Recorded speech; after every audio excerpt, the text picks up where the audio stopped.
শুয়ে রয়েছে ন্যাংটা বাবা। ন্যাংটা বাবা আছে না নাই? অনেক জায়গায় আছে ন্যাংটা বাবা। আমার আবু জাহিদ, আমার মোহাম্মদ কি যেন মাহমুদুল হাসান জিয়াদি আঙ্কেল, উনি মারা গিয়েছেন, আল্লাহ তার কবরকে জান্নাতের বাগান বানান। উনি বলতেন একবার কোন ন্যাংটা বাবার দরবারে গেছে, যে কয় তোকের পীর ন্যাংটা কেন? কয় ন্যাংটা তাতে অসুবিধা কি, আমাদের পীরের মধ্যে মাল আছে। কি আছে? জিয়াদি বলছে মাল যা আসতা তো বের করে থুই দিয়েস, মেশিন সুজা করে ধরে রেখেস, আর কি আছে? হ্যাঁ, এরকম আছে না নাই ন্যাংটা বাবা? কথা কয় না। ওগো আমার ভাইজানেরা, তাইলে আমাদের কি করা লাগবে? আল্লাহর জন্য নিবেদিত প্রাণ হতে হবে, কোরআন মানতে হবে, কোরআন জানতে হবে, কোরআন পড়তে হবে। পবিত্র কোরআনের 61 নম্বর সূরার 2 এবং 3 নম্বর আয়াতে কারিমা তেলাওয়াত করেছি। সূরাটা মাদানী সূরা। মাদানী সূরা বলতে আমরা কি বুঝি বলেন? মদিনায় অবতীর্ণ, একেবারে সহজ কথা। আসলে কিন্তু তা না, এটা ভুল অ্যান্সার। এটা কি অ্যান্সার? ভুল অ্যান্সার। সঠিক অ্যান্সার হলো আল্লাহর নবী হিজরতের পরে যত সূরা নাজিল হয়েছে, হোক সেটা মক্কায় অথবা মদিনায়, সবগুলো মাদানী। কথা কি বোঝা গেছে? আল্লাহর রাসূল হিজরতের পরে যত সূরা নাজিল হয়েছে, হুদাইবিয়ার সন্ধি করার জন্য যেখানে এসেছিলেন, হুদাইবিয়া নামক স্থানে, ওইটা কি মদিনা?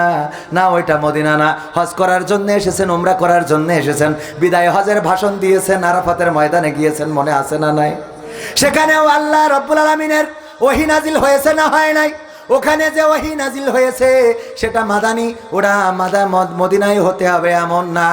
আমাদের এই জন্যে মাথায় রাখা লাগবে, আমাদের এইগুলো জানা লাগবে, শিখা লাগবে, বোঝা লাগবে। ভাইরা আমার, আল্লাহর নবীর হিজরতের পূর্বে যত সূরা নাজিল হয়েছে সব মাক্কি, আর হিজরতের পরে যত সূরা নাজিল হয়েছে সব মাদানী। এবং সূরাটা নাজিল হয়েছে উহুদ যুদ্ধের পরে। ওই সূরার প্রেক্ষাপট, বিষয়বস্তু পড়লে বোঝা যায় এটা উহুদ যুদ্ধের পরে সাহাবীদের মনের শক্তি বাড়ানোর জন্য নাজিল হয়েছে। ভাইয়েরা আমার, এখানের 2 এবং 3 নম্বর আয়াতে বললেন, তোমরা এমন কোন কথা বলো না যা তোমরা কাজে পরিণত করো না। আর আমাদের কাজ হলো আমরা যা বলি কাজে তা করি। আছে না নাই? এই মাহফিল শেষ না করে চলে যাব কয়জন? চলে যাব কয়জন? হাত উঁচু করেন। শেষ না করে সবাই থাকবেন? সবাই থাকবেন? সত্যি থাকবেন? শেষ না করে চলে যাবেন না? হাত কিন্তু উঁচু করেন নাই। আমি বললাম কয়জন যাবেন, হাত কিন্তু উঁচু করেন নাই।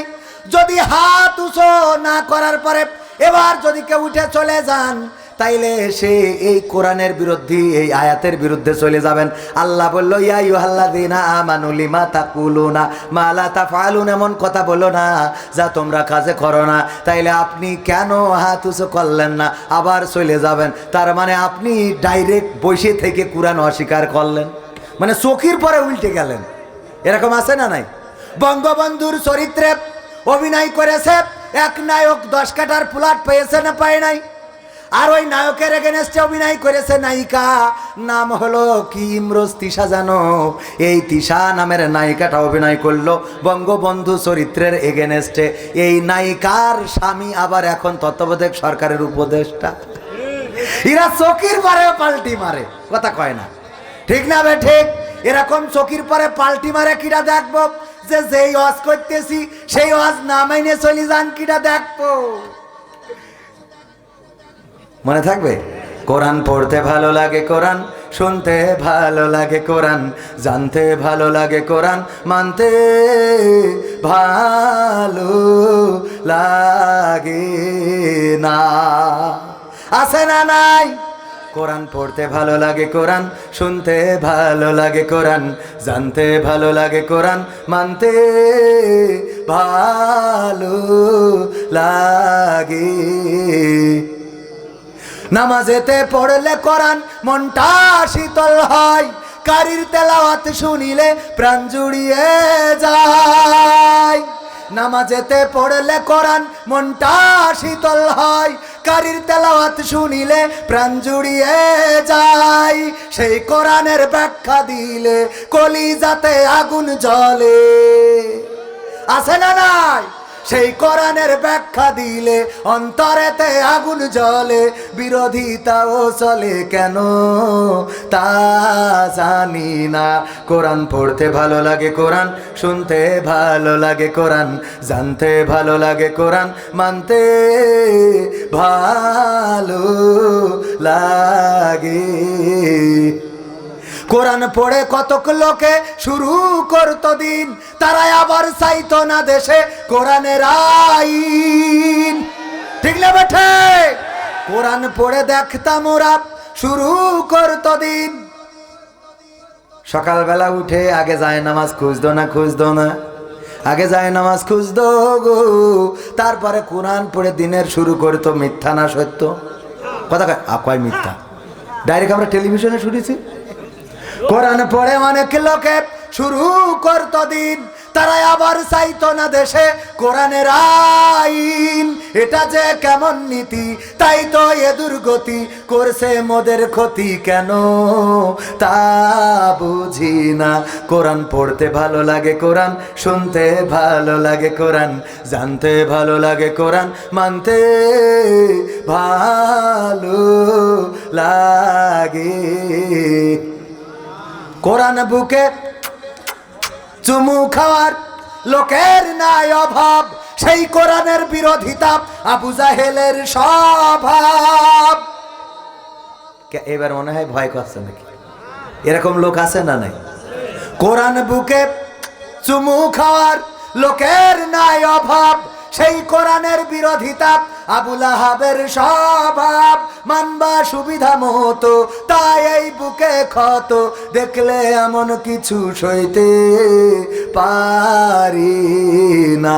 কোরআন পড়তে ভালো লাগে, কোরআন শুনতে ভালো লাগে, কোরআন জানতে ভালো লাগে, কোরআন মানতে ভালো লাগে। কথা কয় না? আছে না নাই? কোরআন মানতে ভালো লাগে না। আমার মা বোনেরা আছে পর্দার অন্তরালে, আল্লাহ বললেন ওয়া করনা ফি বুয়ুতিকুন্না ওয়ালা তাবাররাজনা তাবাররুজাল জাহিলিয়াতিল উলা। ও নারীরা পর্দার মধ্যে থাকো, জাহিলি যুগের মেয়েদের মতো সেজে গুজে লিপস্টিক মেরে আলতা লাগায়, তারপরে নখ পালিশ, ঠোঁট পালিশ, তারপরে আশকারা মাসকারা ফাঁসকারা এইগুলো লাগায় ঘুরে বেড়ায় না। কথাটা কার? কথা কয় না? কথাটা কার? আমার মা বোনেরা কি মানে না? মানে না। আল্লাহর নবী মেরাজ থেকে আসলেন, এসে বললেন ওগো নারীরা তোমরা বেশি বেশি সাদাকা করো। বলা হলো কেন? কারণ হলো আমি দেখেছি অধিকাংশ নারীরা জাহান্নামী গো। আল্লাহর নবীকে বললেন কেন জাহান্নামী? আল্লাহর নবী সাল্লাল্লাহু আলাইহি সাল্লাম বললেন কারণ দুইটা। কয়টা? সবাই বলেন কয়টা? আরো জোরে। জোর হলো না? পাংশাল লোক এত আসতে বলে কেন? কয়টা হবে? আরো জোরে। কারণ কয়টা? এই দুইটা কারণ জানার দরকার আছে না নাই? ওই 4 জন চলে যাচ্ছে কারা? এই লাল জামা পরা তো কমিটির লোক। ও ওরা কমিটির কাজে যাচ্ছে। যাও যাও যাও যাও, পাকামো করি বেড়াও। তোমাকে আল্লাহ পাকামো করতে দিস, করো। এবার দেখি যে উঠবে তার একটু সামনে ডেকে নিয়ে আসবো, সামনে ডেকে নিয়ে আসবো, ক্যামেরাতে ভিডিও করাবো যে তুই সামনের পরে কোরআন মানবি না কেন? লিমা তাকুলুনা মা লা তাফআলুন। ঠিক না? মনে আছে তো? তাহলে চলে গেলে সামনে ডেকে নিয়ে আসবো, এখানে এসে আপনারও চিনুক আমারও চিনুক। হ্যাঁ, এইবার দেখি কি করি। বাবারে চলি যে লাভ আছে শোনা। আর অল্প কয় মিনিট, আর 5-7 মিনিট 8 মিনিট 10 মিনিট আছে, থাকা যাবে না ইনশাআল্লাহ? কোরআনের পক্ষে থাকতে রাজি আছি না নাই? কোরআনের পক্ষে থাকবো কারা কারা? লিল্লাহি তাকবীর, লিল্লাহি তাকবীর। আল কোরআনের আলো, আল হাদিসের আলো, আমার নেতা তোমার নেতা, লিল্লাহি তাকবীর। ভাইরা আমার, আমি মা বোনরা জাহান্নামে যাওয়ার কারণ কয়টা বলেছি? এটা আমার কথা না। কার কথা? রাসূল সাল্লাল্লাহু আলাইহি সাল্লামের কথা। কার কথা? রাসূল সাল্লাল্লাহু আলাইহি সাল্লামের। তার মধ্যে 1 নম্বর কারণ হলো যে তারা স্বামীর প্রতি অকৃতজ্ঞ থাকে। স্বামীর প্রতি কি করে? অকৃতজ্ঞ। অকৃতজ্ঞ বোঝেন? স্বামীর না শুকুরি করে। স্বামী যদি মাছ কিনে আনে, কয় এ মাছ কিনে আনি সবাই কি কুটা যায়? স্বামী যদি পটল কিনে আনে, কয় এ পটল শুট করে রান্না করা যায়? স্বামী যদি কচু কিনে আনে সেই কচুতি গাল চুলকায়, স্বামী যদি ওল কিনে আনে সে ওল খাওয়া যাবে না, স্বামী যদি গোশ কেনে গোশে সব হাড়, এরকম আছে না নাই? আর যদি দেওর কিছু কিনে আনে বলে দেখো দিন কত সুন্দর আজকের গোশ, ওরে বাবা, আছে না নাই? ওরে স্বামী আমার যেমন তেমন, দেওরাই আমার মনের মতন গো, এমন গান গাওয়ার আল্লাহর ওলি আছে না নাই? স্বামী ওর যেমন তেমন, দেওরা নাকি মনের মতন।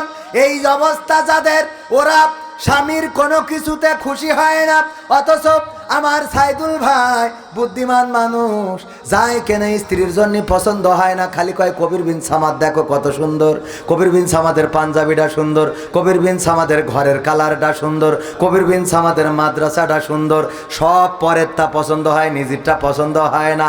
এই জন্য হুজুর বুদ্ধি করে একদিন একটা শাড়ি কিনেছে, কুষ্টিয়াতে কিনে নিয়ে যেয়ে টেবিলের পরে রেখেছে, নিজে কিনে নিয়ে যে কোনে রেখেছে টেবিলের পরে, ডাইনিং টেবিলে।